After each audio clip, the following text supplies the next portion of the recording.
En biodecodificación, la diabetes exige la comprensión de los fenómenos biológicos, familiares y sociales que la persona que tiene ese diagnóstico vive y recibe.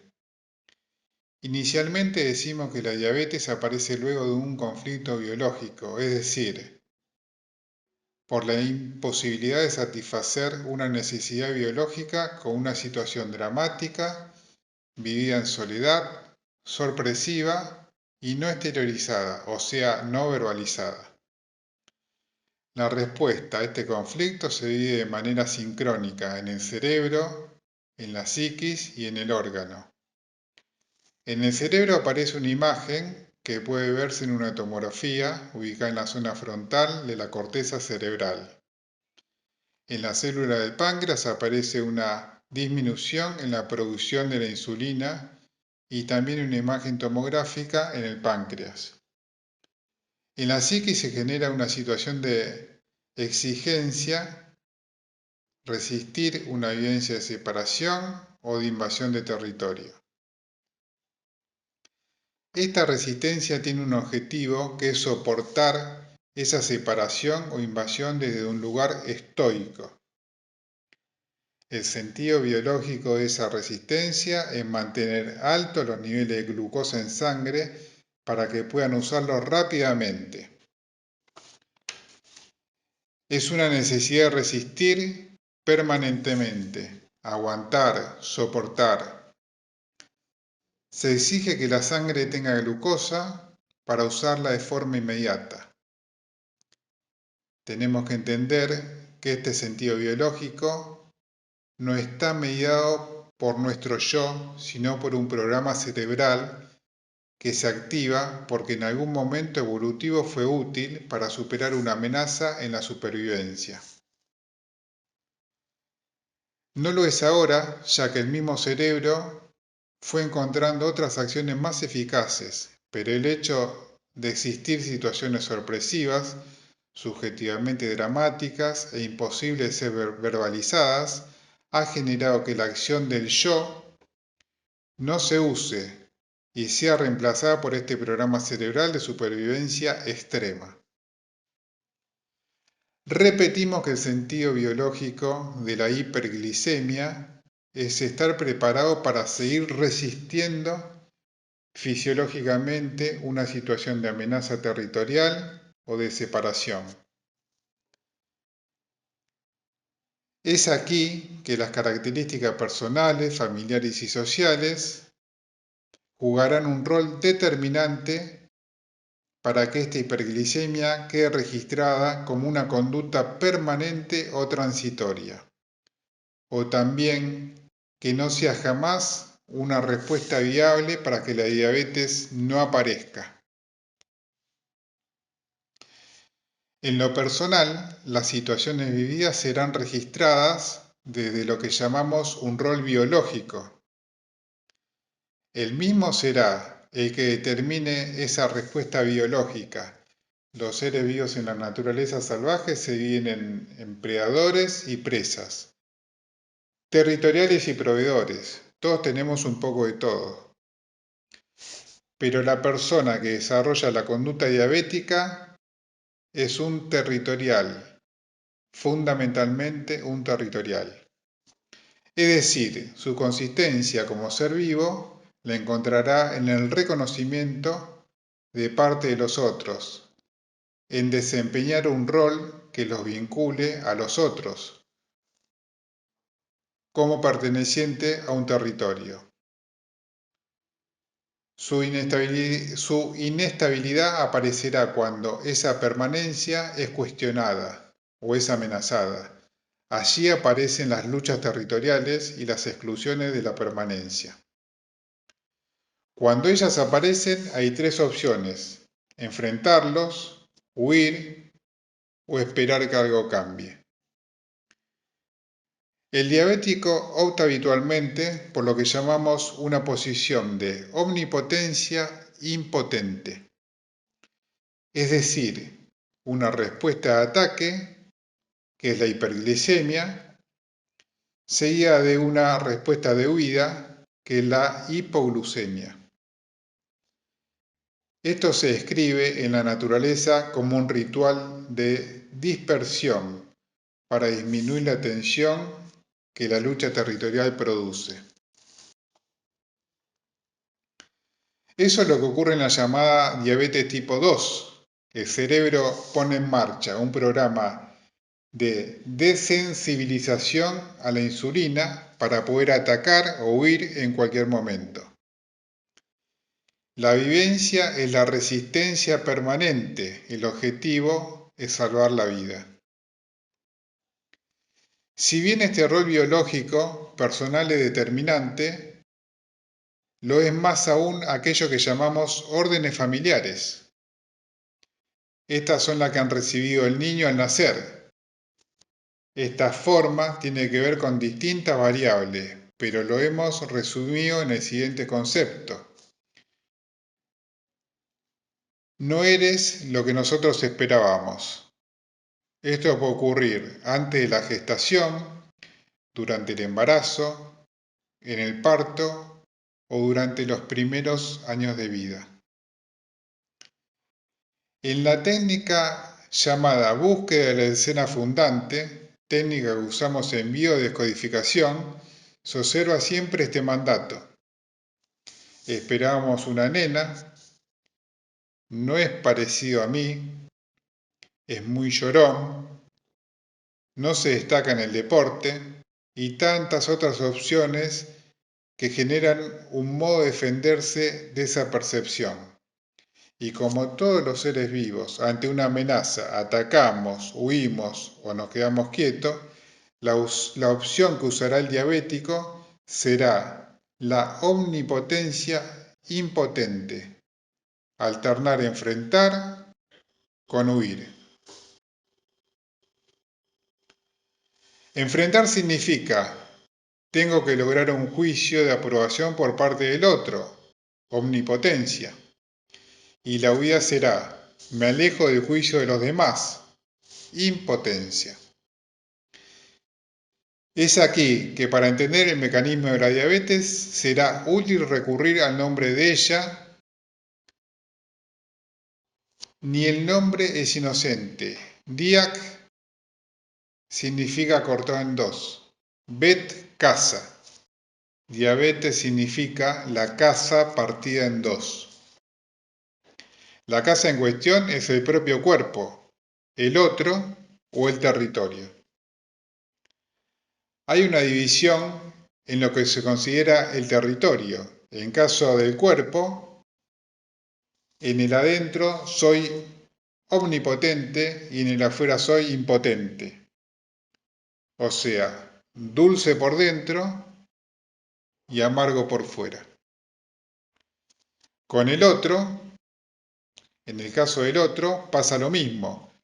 No puedo tomar contacto con la dulzura, no la puedo incorporar y la elimino por la orina. O sea, el otro está afuera y no lo puedo incorporar. También para entender el mecanismo de la diabetes será útil recurrir a los nombres de las personas, a los nombres de su familia y a la fecha de nacimiento, muerte y concepción de sus ancestros.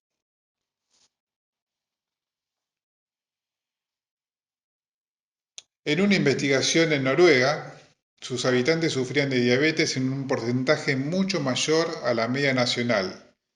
Se descubrió que en ese mismo pueblo, 5 generaciones antes, se había vivido una gran hambruna que mató a muchas personas.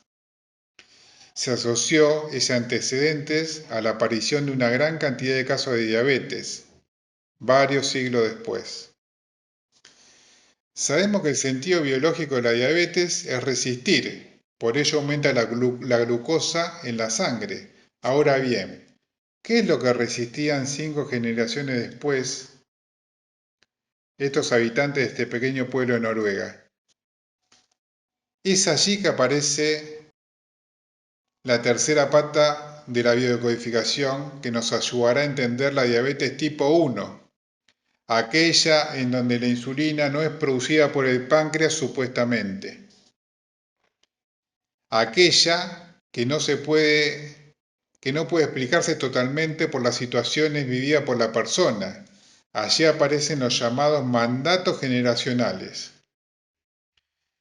Estas órdenes las ha creado el colectivo social para asegurar la supervivencia de esos colectivos y no solo de las personas. En los diabéticos, en la diabetes tipo 1, el mandato generacional que los habita es: debes tener lo que el otro necesita. Pero no es una vivencia personal. Ese mandato está en sus células, y aquí particularmente en la célula del páncreas, que produce insulina.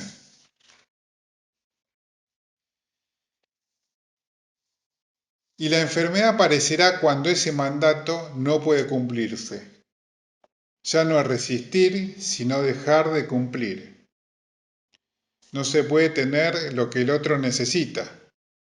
Allí es cuando aparece la diabetes tipo 1. A este tipo de diabetes la llamamos enfermedad arquetípica. Y no solo tiene que ver con lo personal y familiar, sino con lo transgeneracional. Allí habrá que buscar antecedentes en anteriores generaciones, porque la orden nació en alguna de ellas, como en el pueblito de Noruega. Es por esto que la diabetes tipo 1 podrá tener situaciones previas desencadenantes o no. Pero lo más importante es que la reacción frente a lo biológico ya no es atacar o huir, sino esta vez quedarse quieto, hacerse el muerto. Es una estrategia que las presas usan ante los predadores. El predador no come carne muerta, solo come carne que ha matado él. No es carroñero, no come cadáveres. Es un código que usa la célula como supervivencia. La glándula deja de funcionar, se hace la muerta. No se busca cumplir ni con la orden biológica ni con la orden familiar. Se deja de reaccionar ante ellas y se niega el sentido biológico de disponer de la glucosa. Ya no es búsqueda de supervivencia, sino denuncia de que no se lucha más. Teniendo en cuenta todo esto, el abordaje terapéutico que planteamos se debe hacer en el plano personal, familiar y generacional. En el plano personal abordamos el rol biológico, definimos, recuerden, la vivencia personal como la de resistir con una alternancia de ataque y huida o una situación de separación o de invasión territorial. Se han realizado trabajos previos, una simetría entre estas conductas biológicas, atacar, huir, quedarse quieto, con las conductas que los animales tienen en sus permanentes luchas territoriales. Cuando dos animales luchan por el territorio, no hay posibilidad de ataque o huida, se expresan situaciones instintivas y se denomina conducta de apaciguamiento para evitar la muerte. Son códigos que detienen instantáneamente la lucha. Sostenemos que en la diabetes se expresan estas conductas, ya que la lucha tiene incorporado durante millones de años estos códigos y al detener el ataque o la huida, se detiene la disfunción celular. Los tres primeros códigos de apaciguamiento son la inmovilidad, la lateralidad y el apaciguamiento. El animal que necesite detener la lucha se queda quieto, no confronta, no mira de frente y se agacha o mete la cola entre las patas. El animal vencedor, que aquí lo representa la célula del páncreas, acepta estos códigos de apaciguamiento y deja de atacar. En la naturaleza esto es constante, el animal atacado, siempre que sea un semejante y no una presa, salva su vida. Podemos decir que si la persona diabética aprende a liberar estos códigos de supervivencia, el programa cerebral de elevar el azúcar para seguir luchando se inactiva. Los tres códigos de apaciguamiento, inmovilidad, lateralidad y agachamiento, son metáforas de acciones que debe realizar la persona para inactivar el programa de emergencia. O sea, aquí van los abordajes terapéuticos. No confrontar, quedarse quieto y agacharse. Puede resumirse en una sola acción: humildad frente a lo que me sucede. La respuesta que lleva a la enfermedad y en realidad activación de programa de emergencia es la resistencia con conducta de ataque y huida alternadas y que genera una vivencia de estar partido en dos: el que ataca y el que huye. Las conductas de apaciguamiento se expresan dejando de atacar y de huir, me quedo quieto. Pero no es la inmovilidad fingida de la presa que se hace el muerto, sino el sometimiento a una situación que ahora no puedo resolver. No resisto más. Es la actitud humilde de que reconoce que no puede solucionar ni la separación ni la invasión territorial. Cuando esto no alcanza y la furia del otro animal no se detiene con estos códigos, se debe pasar a utilizar otros códigos de supervivencia antes de que sea demasiado tarde. Los dos más importantes son los de aseo y los de alimentación. Los actos que expresan estos códigos en los seres humanos son las actitudes de servicio y el ayuno. En cuanto a los actos de servicio, son compromisos con los semejantes de serles útiles en algo que el otro necesita. No es la exigencia de tener lo que el otro necesita, sino la sumisión frente a la necesidad del otro. Respecto al ayuno, consideramos que cualquier alimentación en donde uno se priva de los alimentos que come frecuentemente. Acá entran las distintas dietas para diabéticos que cumple con esta premisa. Estos códigos de supervivencia detienen la actividad del programa de emergencia de hiperglicemia. Cuando se trata de diabetes tipo 1, la glándula no está funcionando. Se dice que es una enfermedad autoinmune. En realidad es una orden cerebral. Esa orden aparece porque ya no hay exigencia en cumplir el mandato biológico, resistir, ni el mandato familiar, lograr un juicio sobre mi capacidad. Ni se intenta lograrlo, ni se huye de hacerlo. Y esto ocurre porque el mandato generacional, que es el siguiente, tiene que tener lo que el otro necesita, no se puede cumplir. Este incumplimiento puede ser provocado por una situación actual, pero ello no es siempre necesario. Ya ocurrió en los ancestros para el cerebro. Una fecha, un recuerdo, una situación parecida puede activar esta respuesta biológica.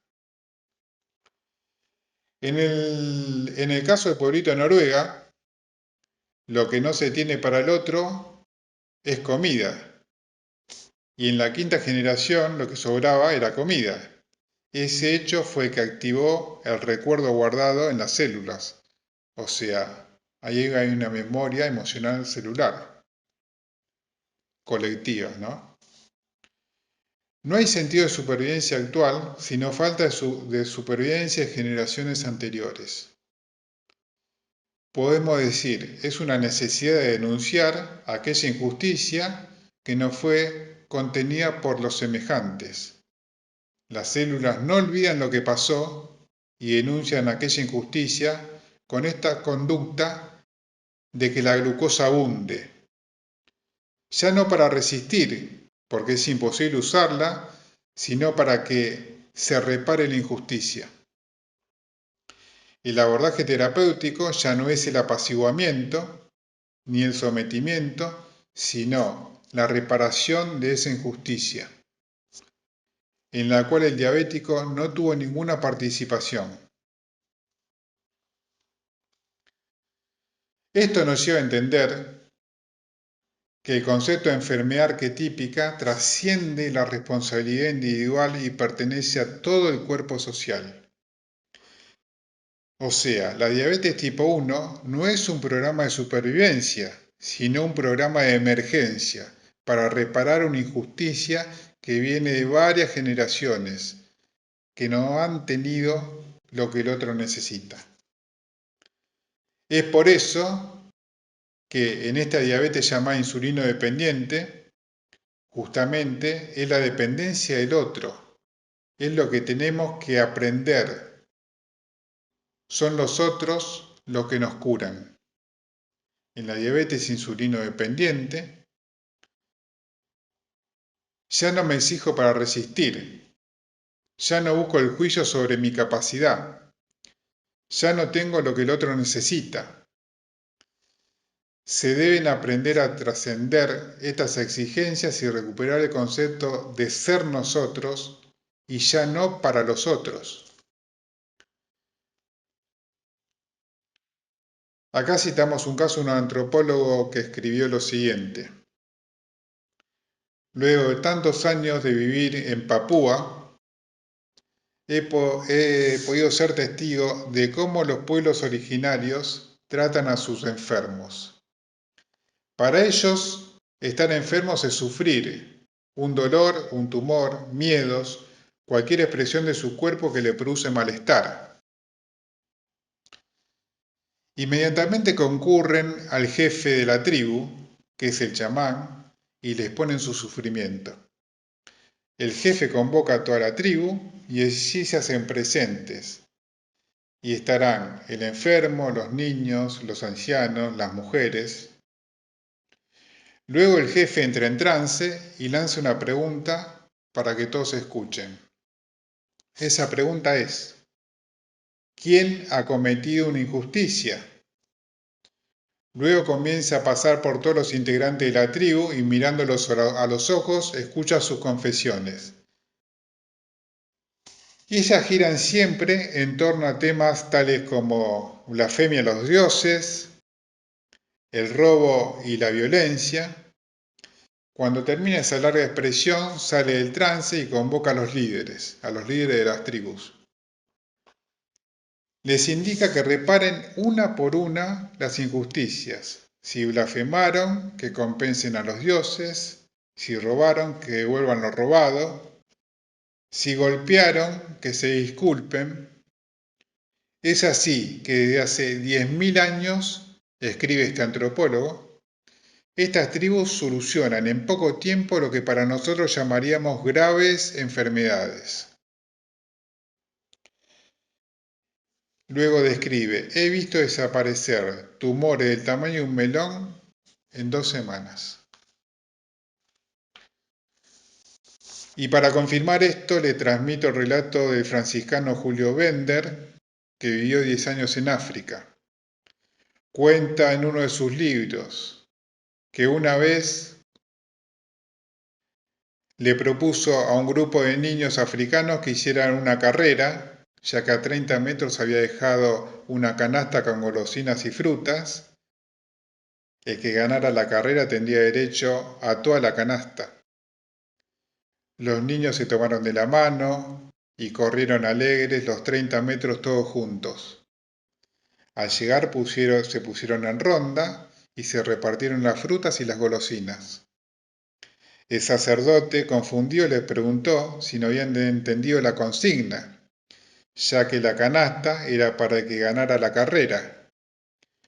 Los niños mientras comían le contestaron, sí, la entendimos, pero nosotros somos Ubuntu. ¿Qué significa Ubuntu? Yo soy gracias a los otros. Eso significa Ubuntu. Yo soy gracias a los otros. Y también, no puedo estar alegre si el otro está triste. Esa es la cura de las enfermedades arquetípicas como la diabetes insulino dependientes, convertirlas en humana dependientes. Muchísimas gracias.